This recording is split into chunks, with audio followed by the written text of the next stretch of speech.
Some individuals are calling for the abolishment of bride price. They say Nigerian government should pass a law to abolish bride price in Nigeria. That parents should no longer accept bride price, when giving out their daughter in marriage. My question now to you is that do you think that, when they put an end to bride price, this bride price is abolished, would that bring an end to all of the marital issues that we are currently having in Nigeria and the spike in divorce? Some of those who argue in favor of this, position say that if bride price is abolished, that men will learn to treat their wives more equitably.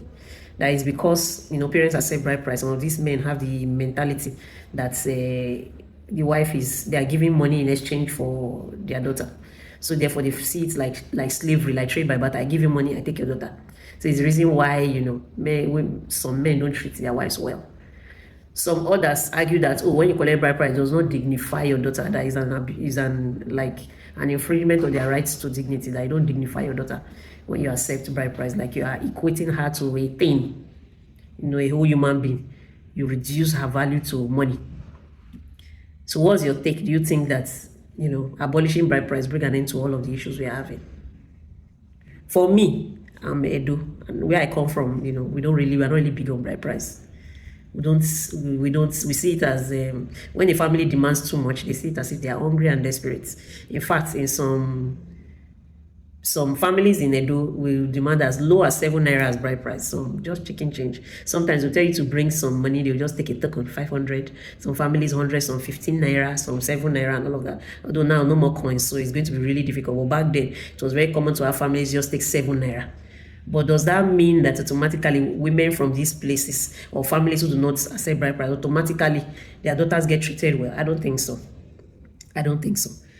That's my personal opinion anyway. I don't think so.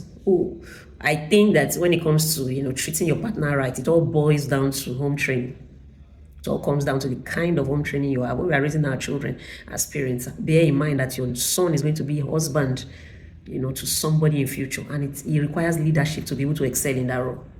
He needs to develop capacity. He needs to develop leadership, not just raising a son that is good for me, that will be a yes boy or mommy's boy to me. I have to raise a man that can stand out there and represent us well. The same thing goes for a daughter. When I'm raising my daughter, I'm not raising a child that will come and kiss my ass or do everything that I say. I should bear in mind that that child that I'm raising is going to be married or build a home somewhere. She requires wisdom. She requires strength to be able to stay and support in adversity.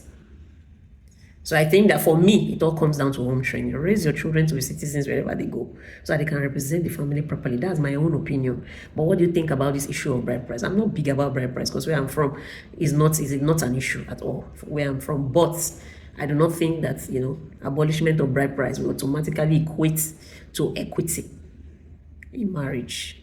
Because it all comes down to home training. It is the quality of the home training you have that will reflect in the marriage. So like someone said one time that your marriage is the PRO of your family. How you behave in marriage tells us the type of the quality of the home training that you brought from your father's house.